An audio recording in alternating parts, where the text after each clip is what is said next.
everybody, Jeff. Welcome to my channel, the Executive Gardener channel. I apologize. I've been away for a little bit. I've been traveling a lot and I have a bit of a cold, so I do apologize for that. So this episode, I'm going to talk about a few things. I'm going to go back and talk to you, my subscribers and my viewers, why I started Executive Gardener channel to begin with. Because I get a lot of questions and a lot of people interested about why I do this channel. And why I started and so forth. So I'll talk about that. I'm also going to show you how I transplant peppers. So I'm transplanting peppers to a different type of garden this year, and I'm going to explain the type of garden it is and why I'm doing that. So you see, when I started this channel, it's called the Executive Gardener channel. So like many of you, I'm a busy person. I happen to be an executive. Or you may be a mom or with busy lifestyle, with kids, or someone that works two jobs, or whatever it may be. Everybody's busy, but the purpose that I started this channel was to teach people like myself. I challenged myself because you see, I'm away every week, 3 to 4 days a week. I don't have the pleasure of waking up in the same house every day, go to work and can't come back to the same house every day. So when you have a situation like that, it's very hard to garden. And I've proved to my viewers and my followers that I can do it, okay? And one of the big tolls that it takes is that when I used to grow too much, and I used to grow in a big soil garden, and my wife, it was too much for her because we have 2 kids. So I'm going to change that method. I'm going to really try to perfect this growing season, how to grow with convenience, okay? And less is more. The mistake that I made many times as an early gardener a few years ago was that I grew so many. I grew like 8 different tomato plants and 10 different pepper plants, and I didn't have time to eat it all. Now, I had some great friends and I gave it away. I'm going to focus on growing less but better quality fruit and vegetables in a convenient time and hassle my wife less, so she doesn't have to water the things when I'm away. Now, so again, the purpose of this channel is growing with convenience. I'm going to show you what I'm going to do with my peppers this year to grow with convenience as opposed to going to a traditional soil garden. Now, I know I get a lot of emails about this. There's a lot of channels that show you how to grow efficiently or grow on the cheap. That is not this channel, okay? Convenience doesn't come inexpensively. And I'm not saying that because I'm full of myself. I'm not. I'm very humble about this. But when you don't wake up and come back to the same house every day, it makes it virtually impossible to use those type of methods. And I love subscribing to those people's channels where they repurpose a milk carton or whatever the case may be. But again, they come back to the same house and they have the ability to do that. So I watch a lot of channels like John Kohler's channel and Callie Kim and all that. And the other big issue that I face, and I love their channels and they do great work, is they do not live, and a lot of other garden channels, in Houston, Texas. So when you live in Houston, Texas, it creates a whole new set of challenges, okay? We just spent the last 5 days with non-stop rain. I don't even know how many inches. I have a 5-gallon bucket that's filled up to the top just by rainwater. When it rains so much, so hard, we had 62 inches of rain in Houston last year. Keep in mind, Seattle has 37. So when it rains that much, it makes it very difficult to do traditional gardening. So I'm going to show you this upcoming season what I have to do, because I can't do what John Kohler does or Callie Kim does because they don't have the same environment with the humidity we have in the non-stop rain. Houston's a very difficult place to garden, and I want anybody who lives in Texas or Orlando, places where you get 60 inches of rain to second me on that. But here's the deal. Even though we get 60 inches of rain and we don't have the great environment like some of the other garden channels that I talked about, there's still a way. So just like there's still a way for me to garden when I don't wake up and come home to the same house 3 or 4 days a week, there's still a way to garden in Houston, Texas. And that's what I'm going to focus this channel on this season, is gardening for busy people that travel a lot or have crazy busy lives. I'll show you how you can do it. It's not going to be cheap, but it will be convenient. And then how you can garden in a geography like Houston, that's pretty much a tropical rainforest, and what you're going to need to do to be successful. So I'm going to focus on those two things this year, and in this specific episode, I'm going to show you what I'm going to do with my pepper plants to meet those two objectives. Gardening and the convenience, because I'm not here, and number two, gardening in a very wet environment and hot environment and humid environment like Houston, Texas. So let's get on with it. Let me get behind the camera and show you. So here we are back. Let's take a look at the Orta, O-R-T-A kitchen starter. So again, because I'm traveling often, I do not have time. I start my seeds indoor. And what you see here, I've got some great seeds, and I'm going to talk about these in a second, but I don't have the time or desire to ask my wife to water these pepper plants once a day in an indoor grow light system. So what I've done with the Orta, O-R-T-A kitchen garden, you can Google it, is I've started my pepper plants, and you'll see there's 12 holes in this, and I have another video which you can watch this further. They're pretty deep. So, and then I store my seeds in here. There's a reservoir, as you can see right there, that holds water for 4 to 5 days and will self-water these. The reservoir feeds through the clay,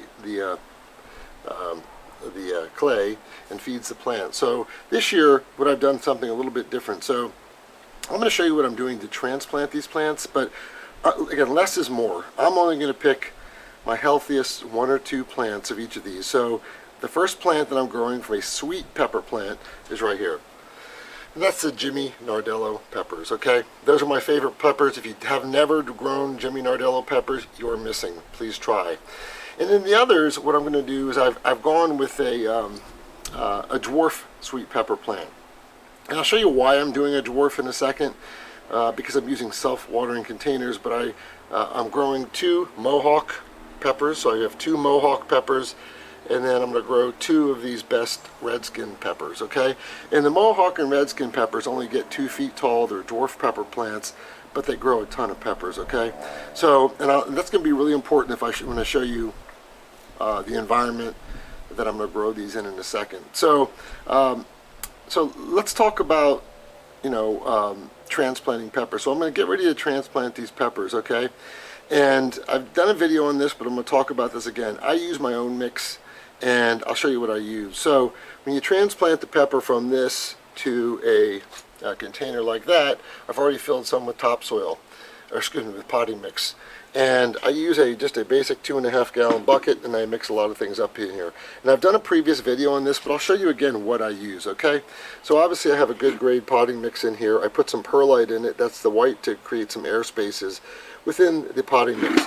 But I take a little bit of each of these and I add it to my potting mix, and it's all organic. So to start with, Epsom salt, okay, magnesium sulfate, I mix some of that in there. Green sand, which is potassium, I put some of that in there. Potassium sulfate, the phosphorus, I put some of that in there. Dolomite for calcium, and then lastly organic blood meal for nitrogen. So I find it works really well. I mix it really good into this thing, and it comes out really spectacular. My pepper plants love it. So that's the mix that I'm going to do. Now let me show you what I'm going to do and what I'm going to grow in going forward. So I'll show you, this is called the Aquacamel. So this is a 3-gallon Aquacamel, okay, a pot. And the cool thing about this is that, I should have been more prepared here, I apologize, it's got a reservoir. So you'll see there's a reservoir that you fill up water in. And the reservoir is pretty thick around here, and it holds a good amount of water. I don't know how much, but this is a 3-gallon potting container. And with a 3-gallon potting container, I use the mix that I just showed you. I fill it up, and I continually am able to provide nourishment to my plants. Now, with this you'll see there's a hole at the bottom. So it's important that the soil that goes in here is relatively moist, so it wicks from the bottom, and the water self-waters, the plant self-waters itself from the reservoir in this pot. This allows me, believe it or not, in the heat of the summer in Houston, Texas, to be away for 10 straight days, even 12, maybe 15 straight days if it's not too hot, okay? Now the key with this Aquacamel system is the people that developed it, it's meant to be an indoor pot, okay? So it's not meant to be rained on. So if you think about it, when you fill this thing with soil, and if it self-waters, if it continues to get water on top of here, it's going to be a problem.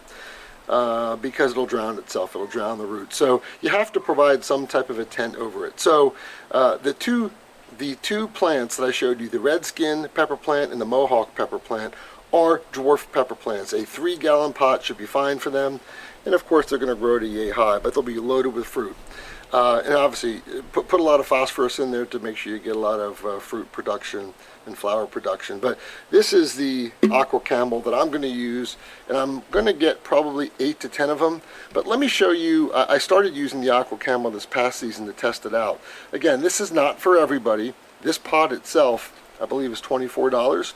It'll last forever, but it's not cheap. But it allows me to be away for 10 days without watering it. And to me, that's pretty damn spectacular. So I think it's a pretty cool thing. And I'll show you what I've had to do to adapt it. I'm going to get 8 to 10 of them, and I'm going to show you what I need to do to adapt it to move it to an outdoor environment. Hold tight. So here are 4 of those grow pots, those Aquacamel grow pots. And as you'll see here, I have 2 broccoli plants, kind of young plants, they're not fully grown yet, and 2 Lucento kale. Okay. Now the Lucento kale, it's actually doing pretty good, but it's only in a 1-gallon pot, and it's not going to do that well. But I wanted to try it out for an experiment this fall to see how it would work. And as you'll see, the plants are doing really well, and they've adapted. They're both full with water, and there's plenty of nutrients in the potting mix. Okay, so you'll see here this young broccoli plant is already starting to put up some broccoli. Okay. And this one is too. So I probably got another 3 or 4 weeks before the broccoli starts to be really spectacular.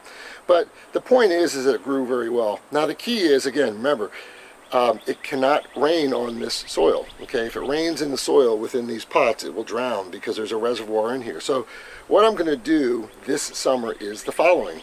I will have in each tent, what I'm going to show you, this tent here in a second, okay? In each tent I'm going to have 4 3-gallon pots. Now I wished Aquacamel will come out with a 5-gallon pot. Maybe I can talk to them about that so I can start growing some bigger things that need kind of bigger root base.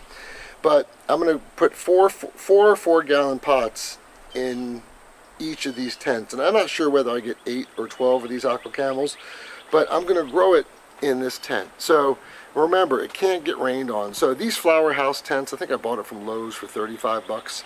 Works really well. So I'm going to put these in my garden, this tent, and in each tent you'll see it'll fit 4 of these grow pots, and it's 3.5 feet high, so that should be plenty of height for a dwarf pepper plant. Okay, so I'm going to put these in my garden, and what this is going to do is, obviously everything else I will tell you in my garden has been washed out this year, has been drowned. The only thing that has not been drowned, it has been the Aquacamel, because it's been in this cheap little greenhouse. Okay, it's that easy. Now it's great because it's got a screen on the front, it's vented, it gets plenty of air. If it's cold, you can shut it and so forth. But I'll tell you what, you don't need to go out and buy a $2,000 greenhouse, and most of your homeowner associations won't allow it anyway. But this is a great way for busy people who can't water their plants every day and take care of them every day, and who live in a very wet environment to grow their food. So this is what I'm going to do this year. I think it's going to work spectacular. My plan is to really focus on tomatoes, dwarf tomatoes, and sweet peppers. Grow them in the Aquacamel in this grow tent. That knocks out both of my objectives for this channel. One is to grow conveniently for busy people that don't have time to grow. If I can do it in this method, I think anybody can probably do it. And the second is to show you how to grow in one of the hardest gardening environments in the country, Houston, Texas, where it rains non-stop and creates all type of havoc. So this system should work really well. I'm looking forward to transplanting the pepper plants now, and it's currently getting near the end of January. So they should be ready to go in March when the weather gets to be about 70, 80 degrees. I hope you've enjoyed this episode, and please pass it on to a friend. I should be upping these episodes as the weather starts to get nicer, and hopefully this year we get 40 inches of rain and not 60, 65 inches of rain. It'd be great. Hope you've enjoyed this channel. Thanks for joining me at the Executive Gardener channel. Until next time, take care. Bye.